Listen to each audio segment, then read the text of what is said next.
All right, there we go. Thank you for your patience, everyone. You gotta love tech problems. I can't even tell you how many I had yesterday. It was unbelievable. But we will hopefully not let that affect us anymore. My fingers are crossed, my toes are crossed, all that good stuff. So before we get into our next chapter, going back a chapter so that we can talk about our conic sections, your friendly, quote friendly, reminders that the chapter 7 and 11 test is started as of this morning. Your review was made available, what was it, Monday? I think I finished it Monday before noon or like right around noon. So you've had that available a couple days, you still have it available. Um, remember, the review grades will not count for or against your grade, anything like that. Um, and you have from today until midnight Sunday. If you can't work over the weekend, then I suggest you get your test done by Friday , because next week is our last week. So we want to be able to focus our energy on the final exam by then. So just like the other online test, you'll have 2 attempts. You are allowed a calculator. You will need, I don't want to say you need a calculator, but you may want to have one on hand just to kind of check some things. You may have a decimal approximation, 1 or 2 questions like that.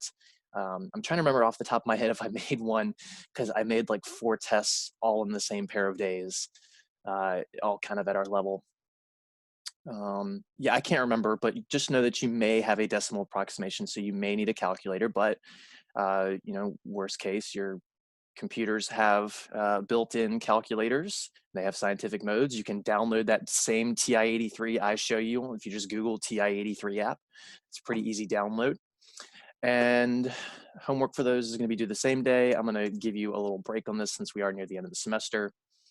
The final is going to be Wednesday. So that's Wednesday the 6th. That is a week away. It's insane how the time just moves so fast, even when you're stuck at home, right? So that's going to be a 1-day, 1 attempt exam. I am only allowed to give 1 attempt on that. I am going to have some more things to say about that on Monday. We'll do a lot of talking about the exam on Monday, but you will get a review just like the previous ones. The review will be similar to the tests in terms of content.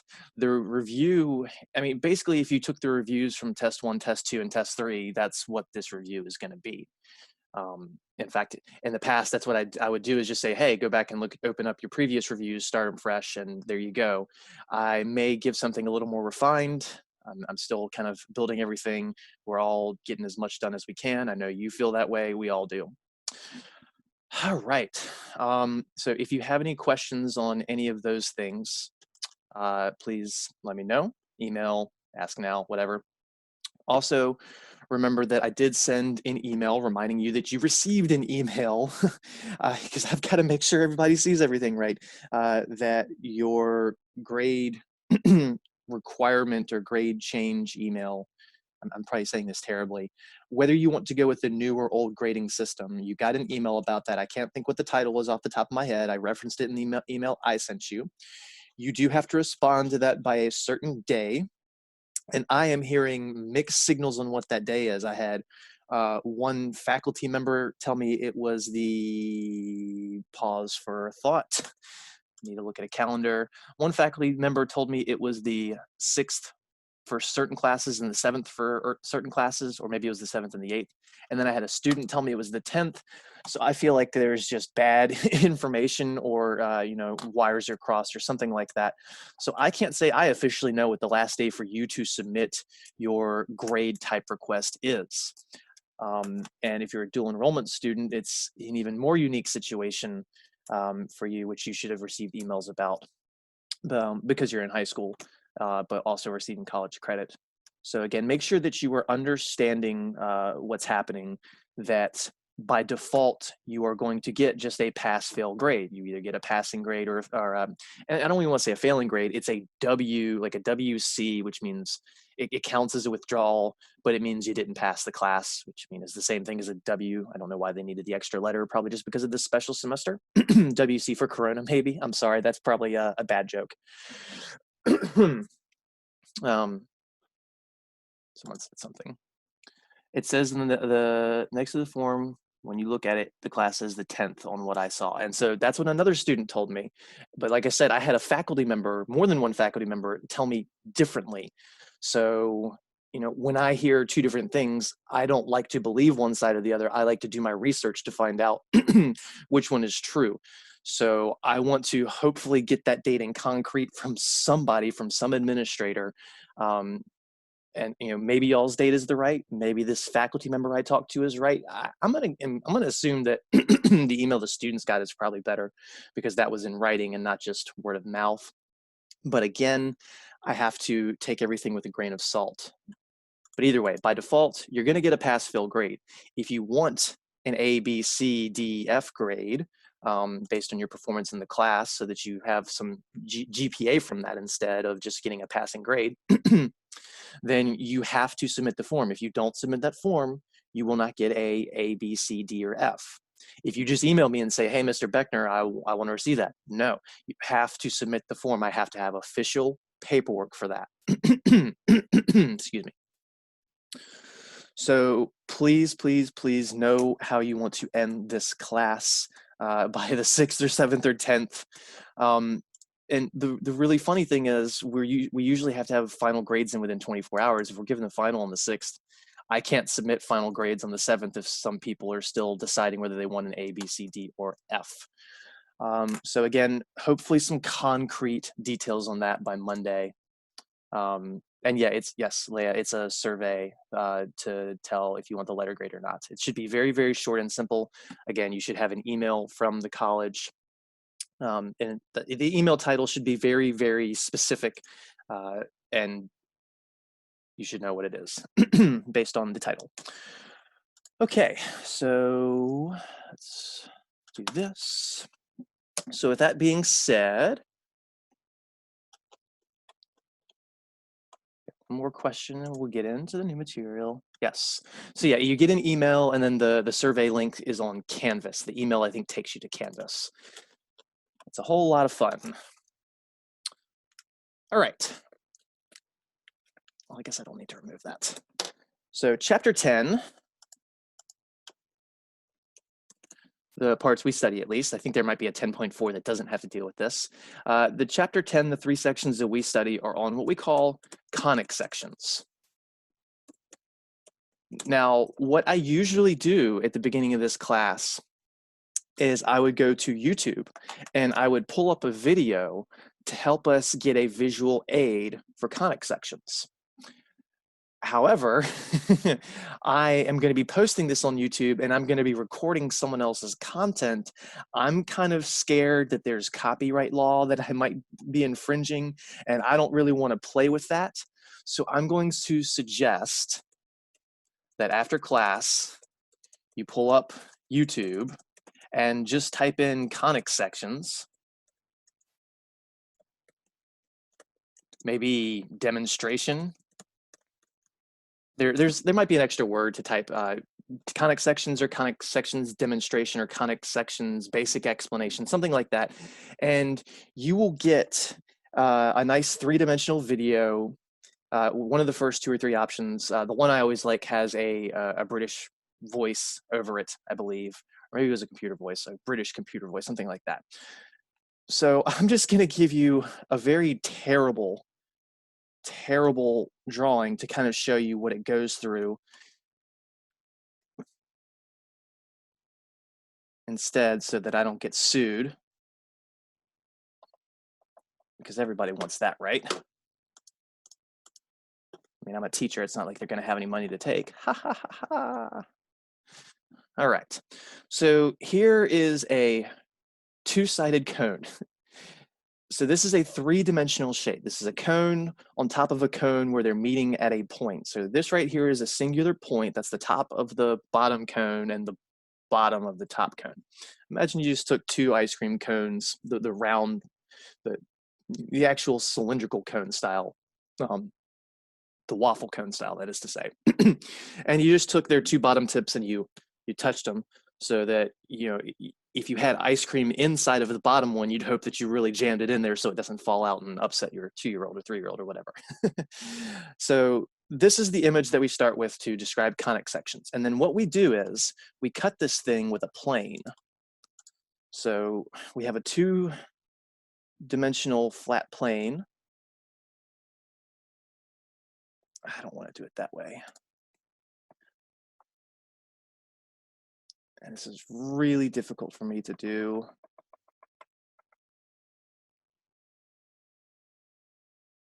And if you were to take this 2D plane versus this 3D cone, if you take that plane and you just kind of cut it horizontally. So in other words, this dotted shape right here, if you were to take your plane, let's say this was a piece of paper and you could just magically slide it through this cone, then the cross section of the cone on top of the plane would be that circle right there. So this dotted shape right here, that's a circle. That is one of the several images that you can get by doing this. Now, this is if we have that 2D plane completely horizontal, completely parallel to the base of the cone. There is another way that you can do this. So I need to draw this image again, and I'm not going to do all of these because I know there's one of them I can't even draw. So the dotted portion is saying that's hidden, it's behind it. We can't technically see that backside of it. I could have drawn that a little more symmetrical, but it is what it is. If you were to take this thing and you were to slice it vertically instead,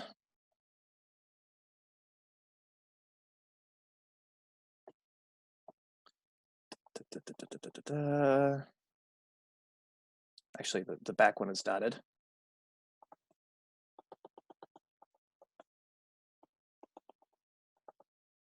And I shouldn't have done it that way. I'm trying to demonstrate that I'm slicing it down the side, across the top. The image that you get here, so I'm going to redraw that one.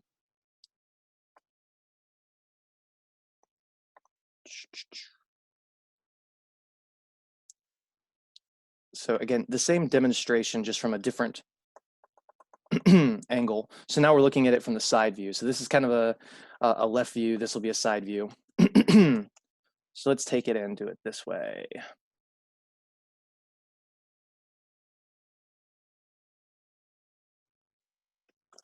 No.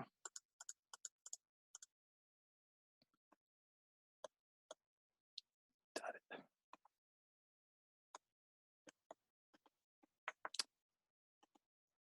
And that's solid. I can make that a little straighter.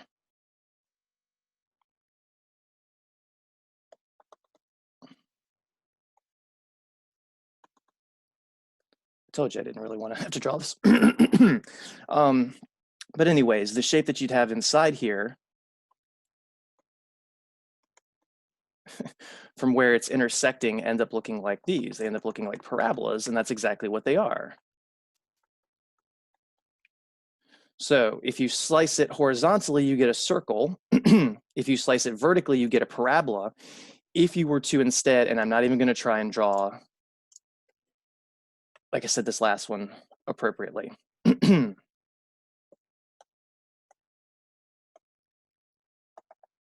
video is much better. But if you slice this thing at an angle,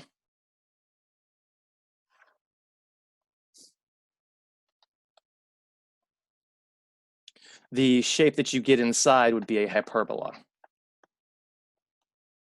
And I'm not gonna,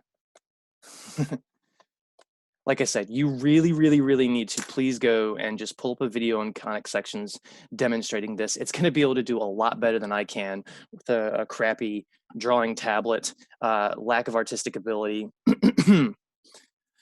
And just, yeah, so again, please, please, please do that. I will say that a hyperbola is going to look very similar to a parabola. So parabolas, you only end up with one or the other when you actually draw them to be functions.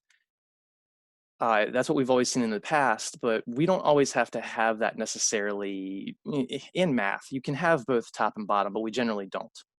The hyperbolas, you always have the top and the bottom. So we know what our circles look like. That's not circular. And then the last one I didn't draw was an ellipse. So we have our circle. And actually, that's not a hyperbola. This is supposed to be the ellipse.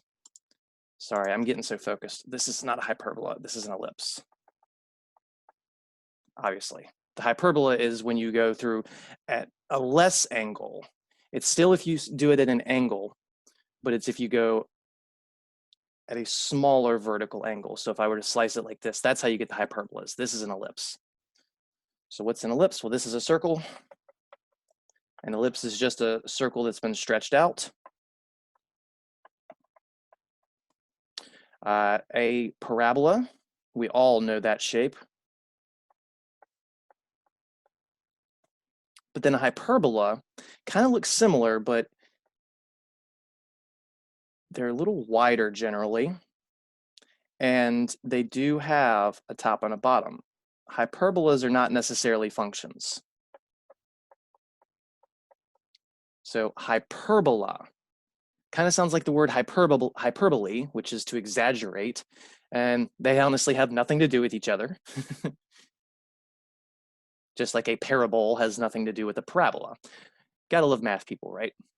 But these are the four shapes that come out of your conic section. So I demonstrated the circle, the ellipse, the parabola. I did not demonstrate the hyperbola. I meant to show you what the hyperbola should look like, but my bad drawing, and I didn't even think about it, ended up giving the cutout for an ellipse. So I can actually do this one. Just looks like a wider circle. And I didn't draw that further enough over. It should be like that. There we go.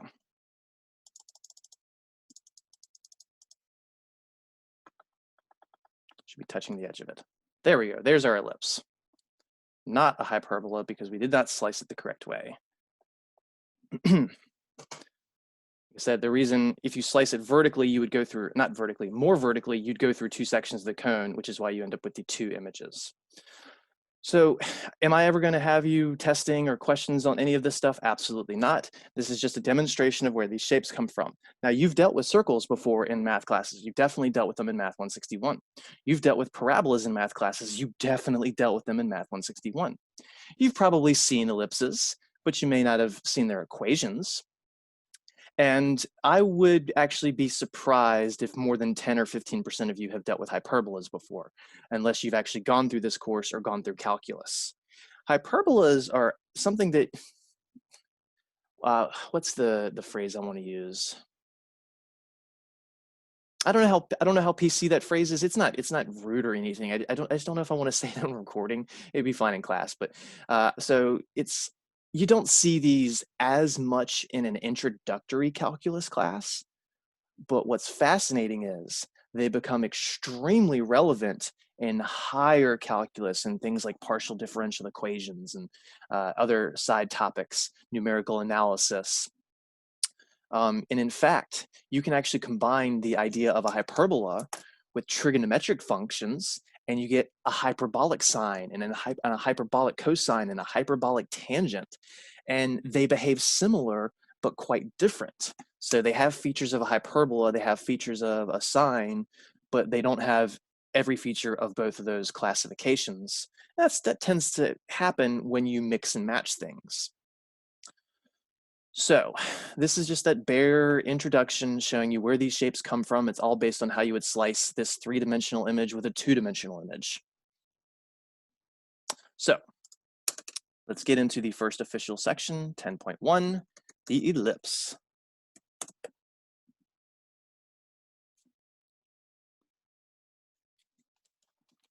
Okay, so an ellipse,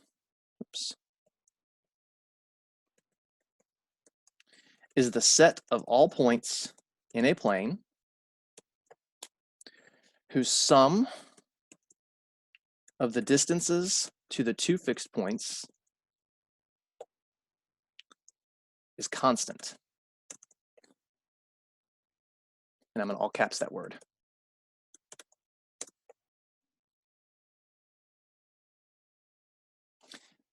An ellipse, we have to think about this for a second. This kind of sounds weird, right? An ellipse is the set of all points in a plane, so that means a two-dimensional shape, whose sum of the distances to the two fixed points is a constant. To two fixed points. There shouldn't be a the there. Sorry about that. I mean, they are specific, the two fixed points.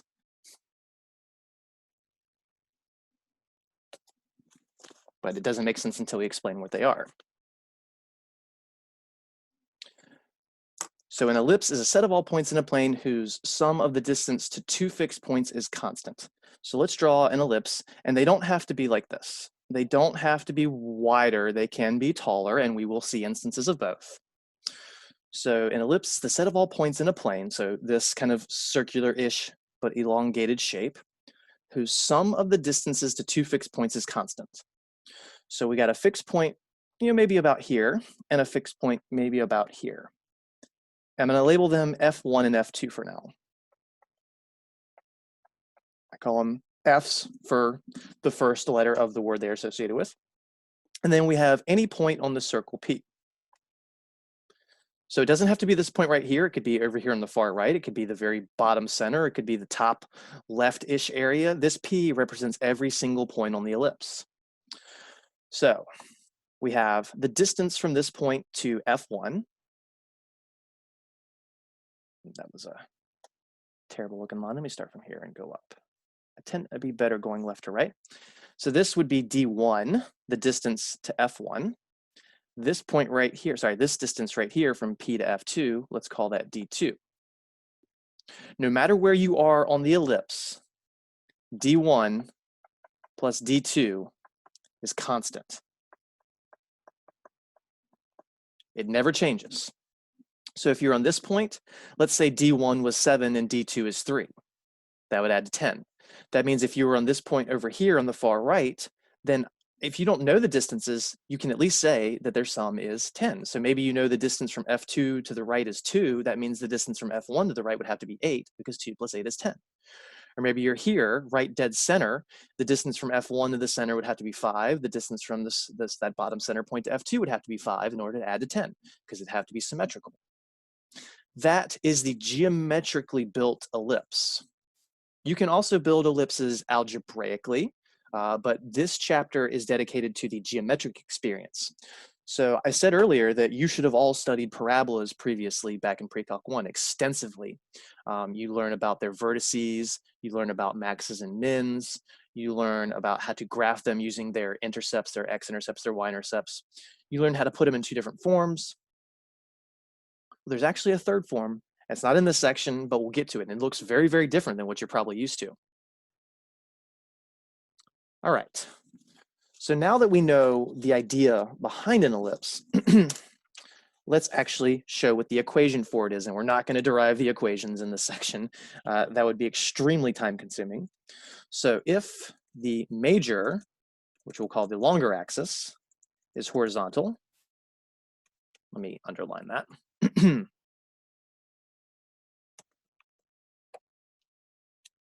And centered at the origin, the equation is, and we're going to go x squared over a squared plus y squared over b squared equals 1.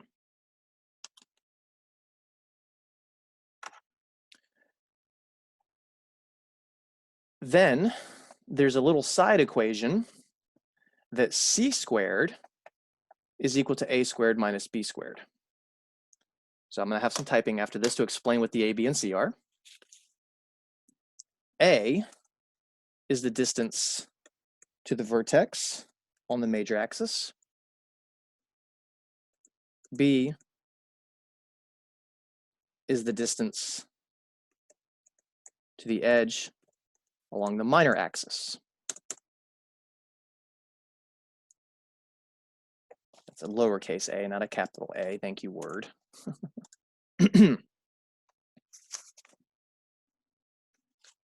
So what are the A and the B? Let me get a different color to represent up here. A is the distance to the vertex on the major axis. The vertex is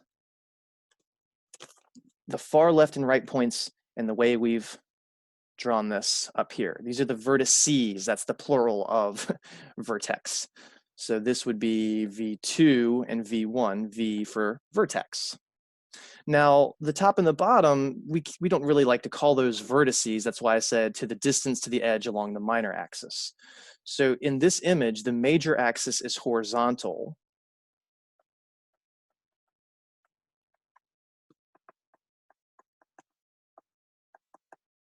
And the minor axis is vertical. Major, longer, minor, smaller. Pretty easy to remember. So again, A is the distance to the vertex on the major axis. So what color do we want? Let's go with orange. From here, from the center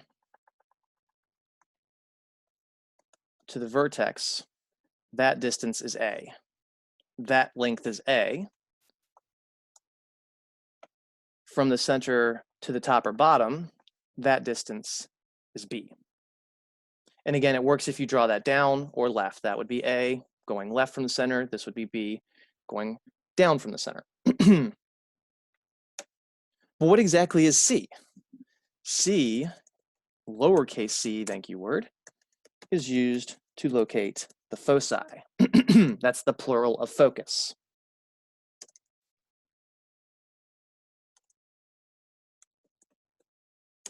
Well, guess what? We labeled some points F1 and F2 for a reason earlier. Those are the foci, focus 1, focus 2. So the foci are related to the whole geometric build of this, that those distances are constant. Now, we don't get to see D1 and D2. They're different for every single point. The only time we would ever get to see D1 and D2 is a special case, and I don't want to mention it right now. So if we are centered at the origin, if this point is 0, 0,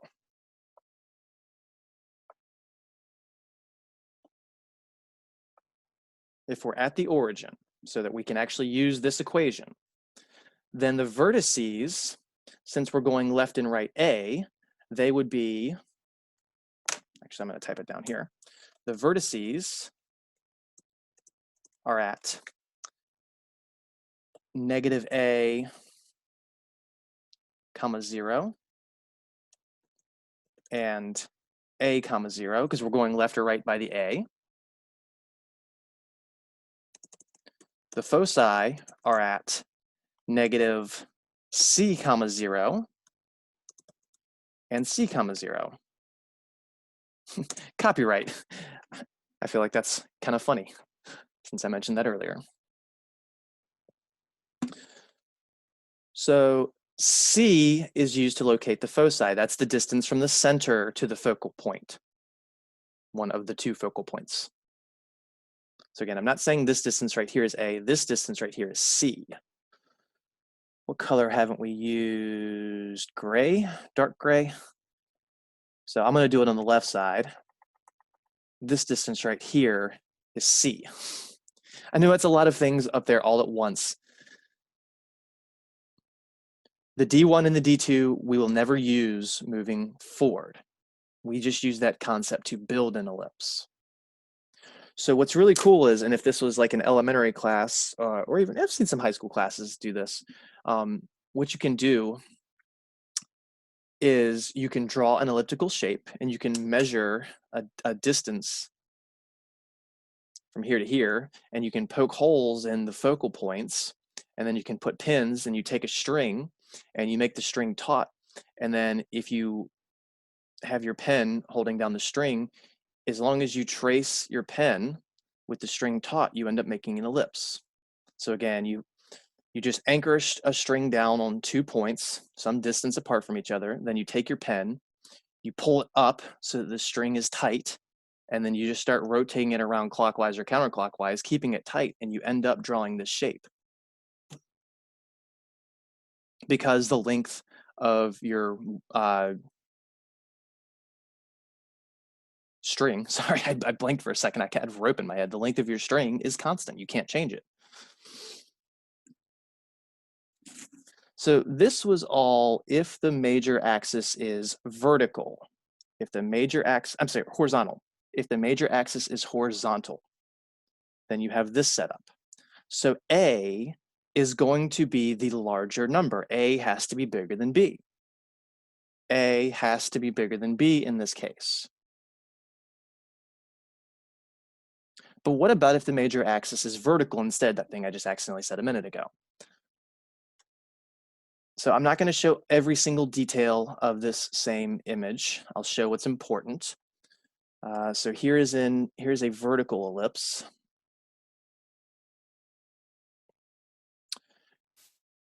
Let's see, we did green and orange. So we'll do orange for the longer one.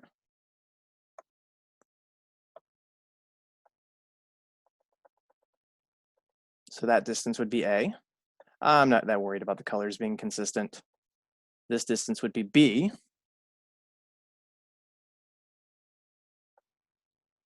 We still have our focal points.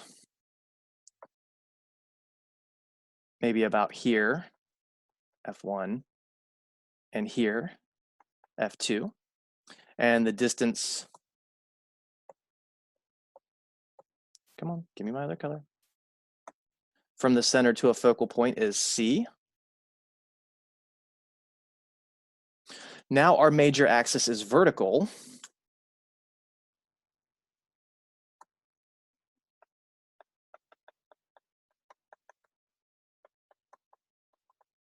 Making the minor axis horizontal. Again, major means the longer. And what I'm trying to demonstrate here is that no matter what, A is supposed to be the longer number. Now, I will admit, in the whole picture, it doesn't matter what you're calling A, B, and C. Those letters are arbitrary.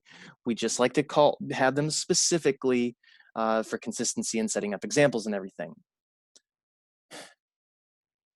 But with ellipses, we like A to be associated with the longer side. We like B to be the shorter side.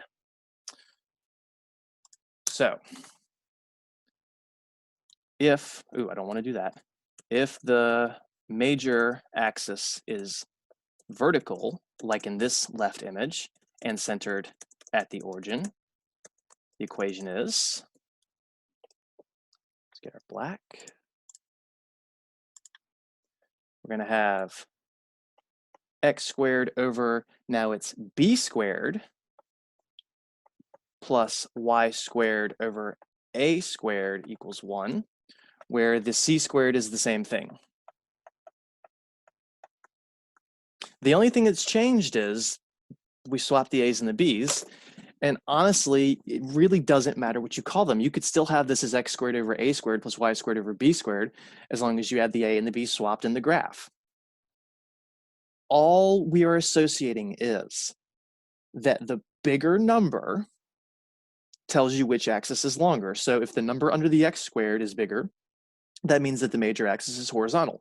If the number under the y squared is bigger, that means the major axis is vertical. So the numbers under the x's or the y's are just the square of the distance either in that direction to the edge of the ellipse.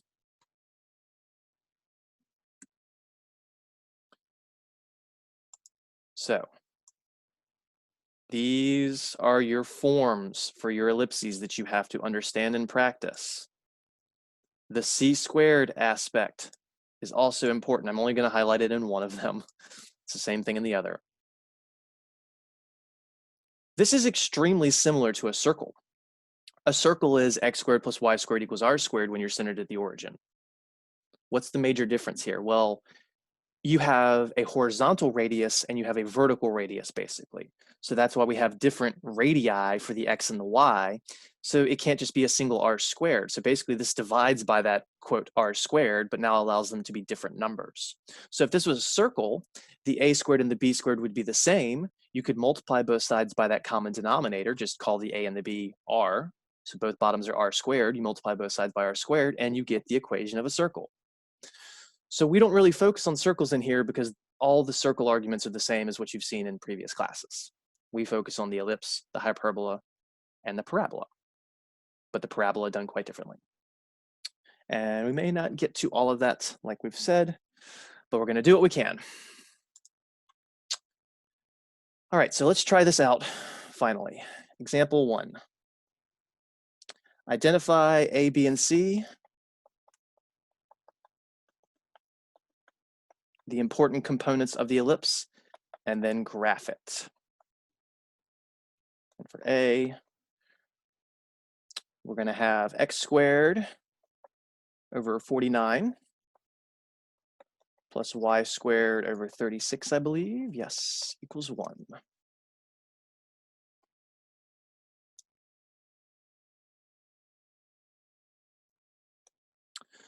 So we were given the equation for the ellipse. This is not a function. Doesn't matter. Not everything in the world has to be a function. These definitely fail the function test. They fail the vertical line test. They're also not invertible because they're not a function. Even if they were a function, they would fail the horizontal line test. But again, not the point. So we just need to look at this and say, oh, okay, well, the x squared has the bigger number on the bottom. So that means that this thing is going to open up horizontally. Remember, we said the bigger number tells you which one is wider. So that says that the x has a wider range, and it relates to the 49. So you might even want to make just a note up front that this would be a major axis is horizontal case, because the number under x squared is bigger. It has to be wider than taller. So we like to call the a the bigger of the two. So the a squared is the 49.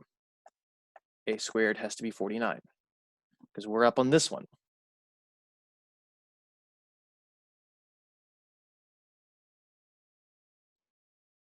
If this was vertical, we'd be calling that the b squared, but it's not because 49 is bigger than 36. Well, how do we solve that? You might say take the plus or minus square root, and arguably that's true in an algebra sense, but we're dealing with geometry. You can't have negative links of a negative radius for a circle or an ellipse. So we just take a normal square root. So square root of a squared equals the square root of 49. That tells us that a is equal to 7. So the horizontal radius is 7. I'm not saying the horizontal length of the ellipse is 7 because you actually double it. It would be 14 wide. From center to end, it's 7. So that's our a squared. How do we get the b squared? Well, that relates to the number under the y. So b squared would be the 36. Take the square root of both sides. Again, no plus or minus needed. We've got to skip that a lot in this course, but not always, which tells us that b is equal to 6. So that tells us the vertical length from center to the edge of the ellipse. So it's from the center going left or right, that's a 7 distance. From the center going up or down, that's a distance of 6. Once you have A and B, you can find C using that formula. It's the same formula whether it opens vertically or horizontally. I don't want to say opens vertically, whether it's wider or taller. So C squared is A squared minus B squared. So that's 7 squared minus 6 squared, which is 49 minus 36, which is 13. So we know that C squared is 13, so we take the square root of both sides, telling us that C is equal to the square root of 13. Those are the A, B, and C. Now, I don't have to give you the equation and ask for the information. I can give you the information and ask for the equation. I can give you the A and B, and then you can build your equation. I could also give you the A and the C, and you can build your equation. Or I can give you the B and the C, and you can build the equation, because we know how to algebraically rearrange things. I can give you C and A, excuse me, and then you can solve for B. I can give you B and C, and you can solve for A. C is important for the focus. C is important for the focus. A and B are important for drawing the ellipse itself. So again, we got a vertical distance of 7, a horizontal distance of 6, and then this square root of 13 will relate to the focus. So let's start drawing this thing. So here's our axes. We're centered at the origin. We're going to go up 7.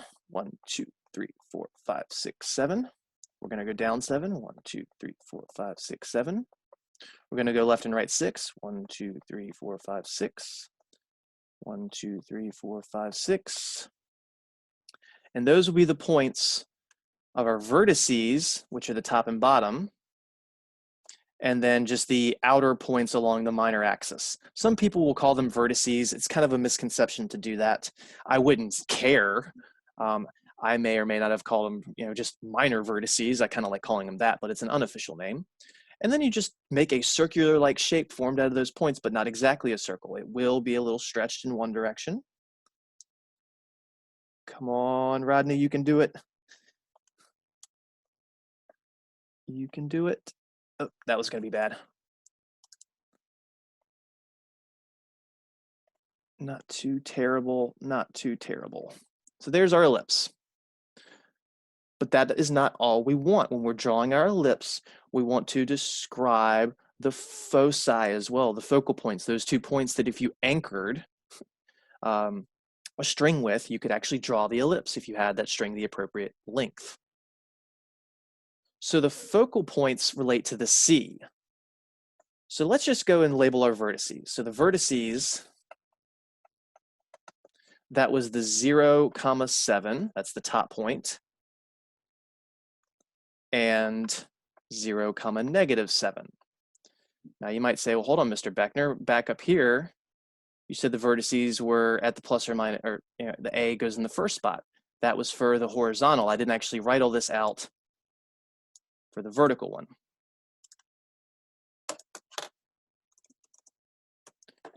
Because when you go the other way,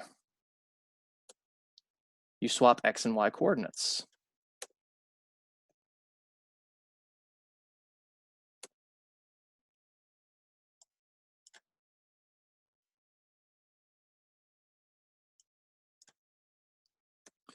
The foci and vertices are always along the major axis. So if it opens horizontally, those are always an X value, which is why it's always -A, 0, or A, 0, or -C, 0, C, 0. If we're opening vertically, that means the change is along the y-axis, so the A and C values have to be in the y values. I think it's very important to understand this idea because sometimes you're asked to type out these points, not just graph them. So the vertices, that was the up and down 7. Oh no, look what happened to my shape. That's silly.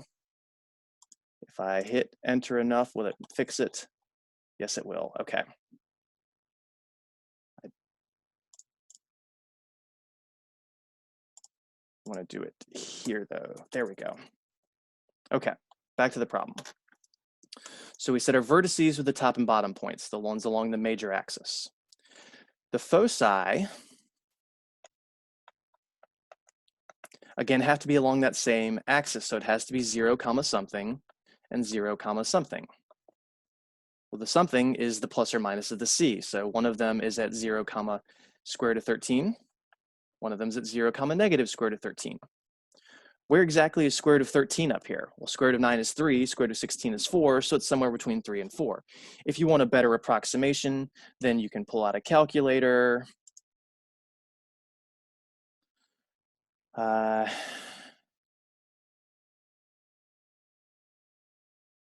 eyes are crossing. Where's my square root button? Is it not up there?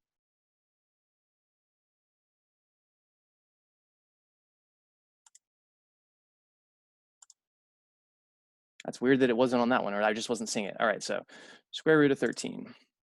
I gotta type the 13 first in this one. 13 square root 3.6. So 3.5 would be good for graphing. So if this is 1, 2, 3, if this is 4, it would be halfway between that. So let me do that in a different color for emphasis. We'll do it in blue. So here at about 3.5 roughly, and then down here at about -3.5, those points would be 0, square root of 13 and 0, -square root of 13. So again, square root of 13 is about 3.6. I think I saw, yep, someone's got a question.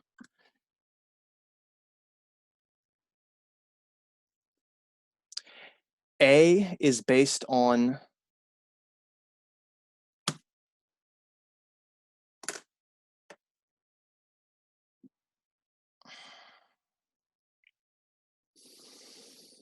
Yes, Jared, you are correct.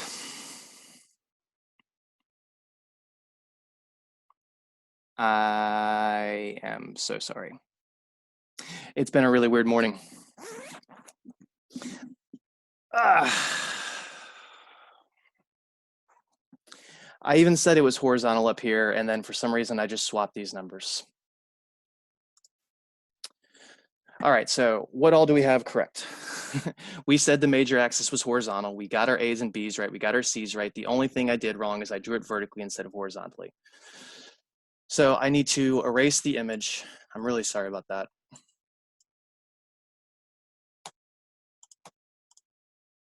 Erase, erase, erase. And all of these are swapped.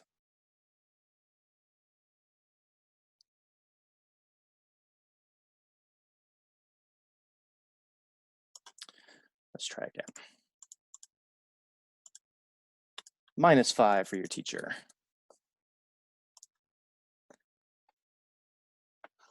All right, so shortcut, -7, +7, 6, -6.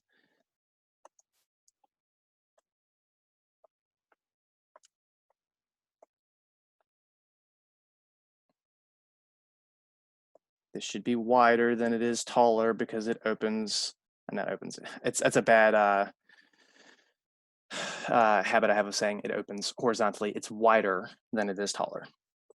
That's what it should look like. And then at about 3.5, so if this is 1, 2, 3, 4, 5, 6, 1, 2, 3, 4, 5, 6, 2, 3.5, 1, 2, 3.5. So our vertices were at 7, 0 and -7, 0. Our foci were at √13, 0 and -√13, 0, where at least the square root of 13 is still 3.6. My bad. My bad. I'm very, very sorry for that. And the best part is it's recorded, so I get to laugh at that later. All right.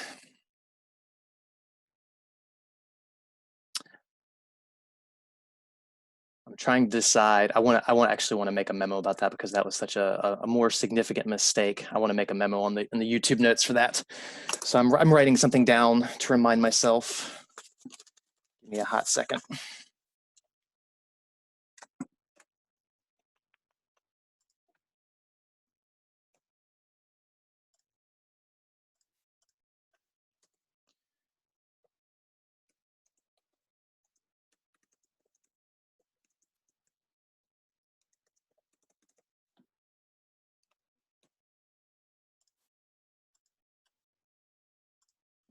Okay. So let's just rediscuss this problem to make sure we're all on the same page due to my mistake. We had the x² over 49, which meant it was going to be wider because 49 is bigger than 36. We did the A's and the B's right. We did the C right. We just drew it vertically on accident because our teacher wasn't paying attention. He was probably doing too many things at once. And then that caused your teacher to mislabel the vertices and foci based on the image. So we erased that. We drew it horizontally like it should be, meaning that the vertices are the left and the right points. The foci should be moving left and right as well. And again, the foci are, if you had your string, you anchored it on those points. If the string was the appropriate length, then you made it taut. You could end up drawing the ellipse without even trying. All right, so now that we butchered that, let's try another one, and let's not make mistakes this time. B.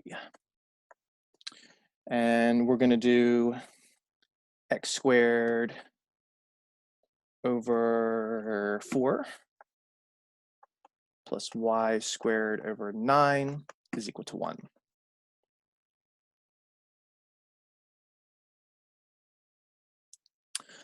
So This is the format of an ellipse. Now, you know what's funny? If I change this plus to a minus, it's not an ellipse anymore. Just a subtle little detail change like that makes this not an ellipse. It makes it something different that we might get to study if we manage to finish everything in time.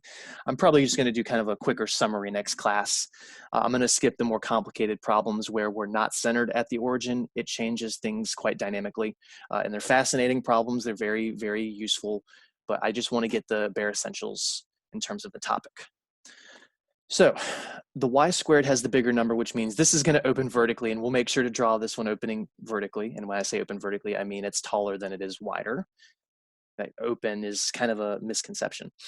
All right, so that means we will call the a squared 9 because this opens, again, that opens. It will be taller than it will be wider, which so we say the major axis is vertical. If a squared is 9, you take the square root of both sides, which tells us a is equal to 3. If b squared is 4, take the square root of both sides. That tells us that b is equal to 2. C squared is the difference of the squares. It kind of feels like Pythagorean, but it's a minus instead of a plus. So we go a squared minus b squared. That's 3 squared minus 2 squared.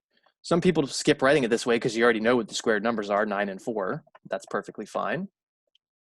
Just 5. So c squared is 5. Take the square root of both. So c is equal to the square root of 5.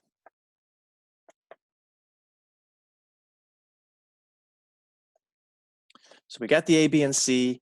That means we can graph it, we can draw it, we can identify the vertices and the foci. We don't need to label those outer points along the minor axis. We don't really have a special name for them, so that's why they don't get labeled. Yes, you have to plot them to make the ellipse, but you don't give them a name and you don't write them in detail to the side. So we're going to make this, the major axis is vertical. The y squared number is bigger, so we make sure that this ends up taller.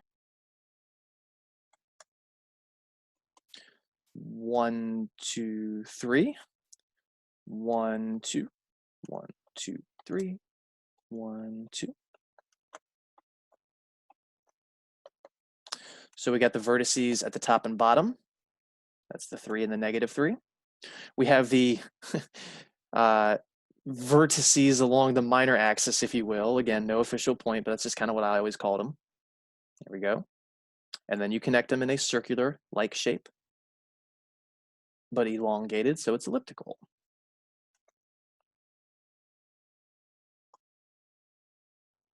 So there's our ellipse. Because it's taller than it is wider, the foci should be along the vertical part. C, we said was square root of 5. Well, the square root of 4 is 2, so it should be pretty close to that. Let's pull up our calculator. I must have closed it. That's all right. So we're going to do 5 square root, 2.2, so about 2 1/4. I'm going to have a really hard time, getting that exactly right. So we just do our best. Not halfway, maybe about here. So that would be one of the foci. And then down 2 1/4 about here, that would be the other foci. So our vertices, that's along the major axis, that's the ones involving the 3 and the negative 3. Those are 0, 3 and 0, negative 3. The order of the plus and the minus don't matter, as long as you have 0, The foci are 0, square root of 5 and 0, negative square root of 5.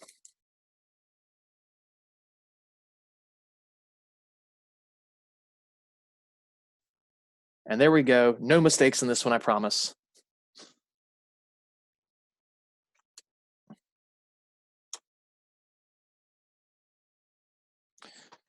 So how do we know it's wider? Because the number under the x squared is bigger. How do we know it's taller? Because the number under the y squared is bigger.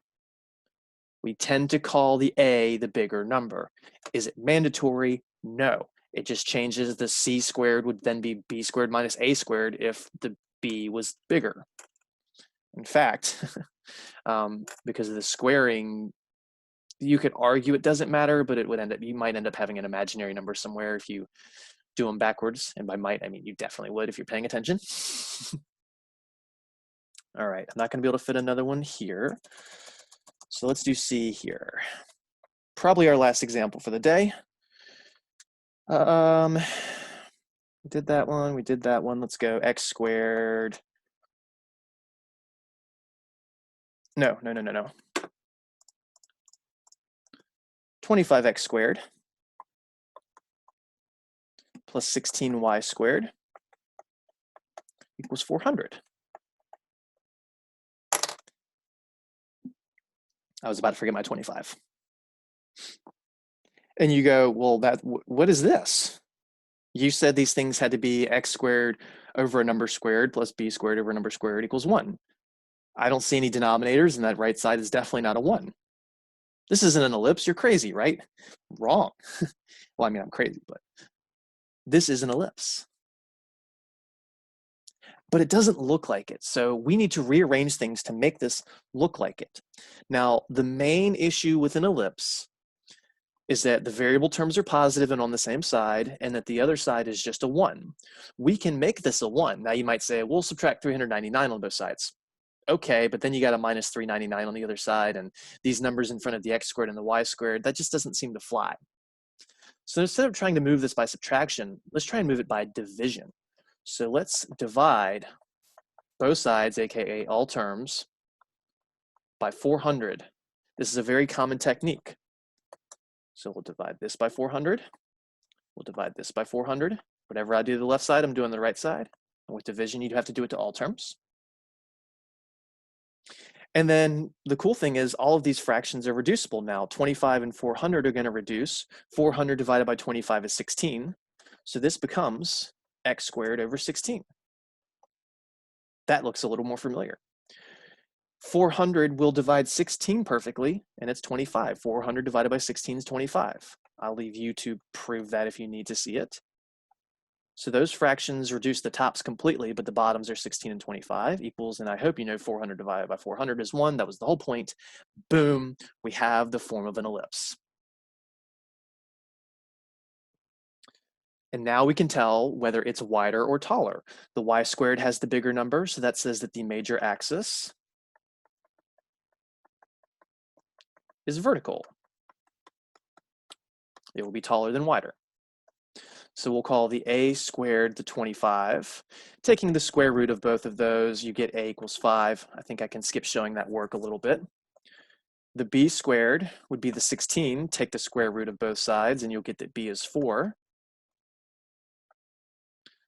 The c squared, that's the difference of the squares of the numbers. So that's the difference of the 25 and the 16. That's the a squared minus the b squared, which is 9. So c squared equals 9. Take the square root, and you get c equals 3. So there's our a, b, and c. We need the a and the b to draw the image. We need the c to locate the foci. Now you can go ahead and identify the vertices and the foci before drawing it, but honestly, as long as you draw it right, I think it's easier to draw it than identify which one's the 0 in those coordinates. But if you draw it wrong, like a teacher may have done earlier, then you would mislabel them. So you do have to be careful. All right, so again, we're taller. The y has the 5, the x has the 4. I am super paranoid about messing that up now, more so than ever. I'll probably never do it again in my life. So up, 1, 2, 3, 4, 5. Down, 1, 2, 3, 4, 5. Left and right, 4. 1, 2, 3, 4. 1, 2, 3, 4. That's the location of the outer points. And then we go like this.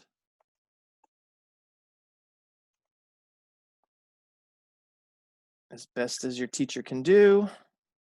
Good thing is my math lab can draw them perfectly. And there's our shape. But we also need the foci, which the C was 3, so that means we're going up and down 3. Remember, the foci are always located along the major axis. So that's the focal points, the foci. So our vertices, that's the numbers along the major axis. That's the 5s, and we're going up and down, so that's 0, 5, and 0, -5. The foci, still 0, but now it's the 3.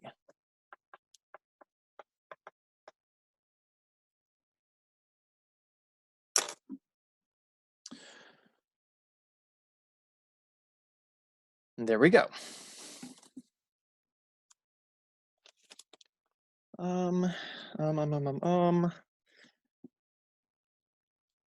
This is definitely not the extent of the section, but this is probably where I'm going to cut it. I think I would rather give a briefer summary of these 3 sections than do one section in complete, but not the other 2. I just don't feel like that's a good idea because we only have really one more class to lecture.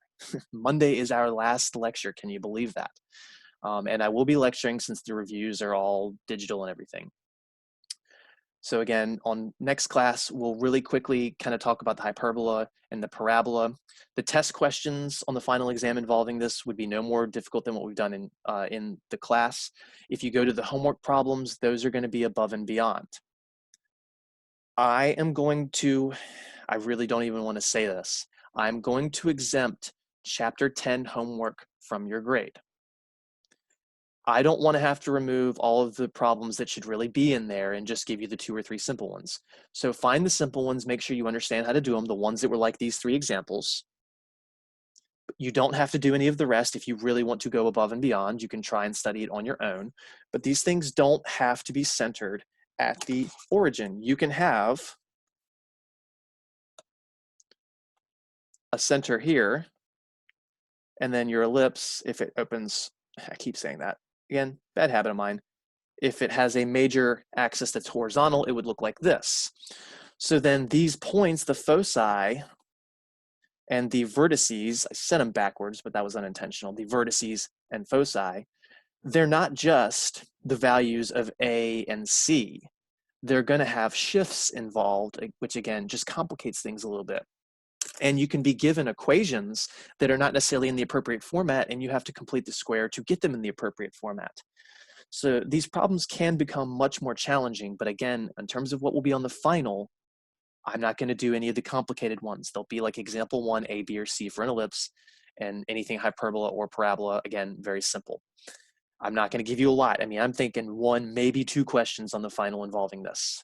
Again, I will exempt the homework. I will not include chapter 10 homework in your grade. You are welcome to try them. Please try them because, again, the simple ones, because it'll help you with the 1 or 2 on the final. But they will not be part of your grade. And no, I will not give you extra credit if you complete it before anyone asks. But yeah, so unbelievable. We'll have 1 more class on Monday. I will not be lecturing next Wednesday. I don't want to give a lecture the same day as a test. I think that sounds terrible because some of you might need that test time or the class time to actually take the test because you could be busy with other things. So we'll talk about the final next class. We'll talk about some details. The review will hopefully be up by Monday. I'm going to be working on that this weekend. And yeah, besides that, have a good weekend. Email me if you have any questions. Start getting those grade choices in. And we'll see you on Monday. Have a good weekend. This video will be up soon. No later than noon. Stop. End.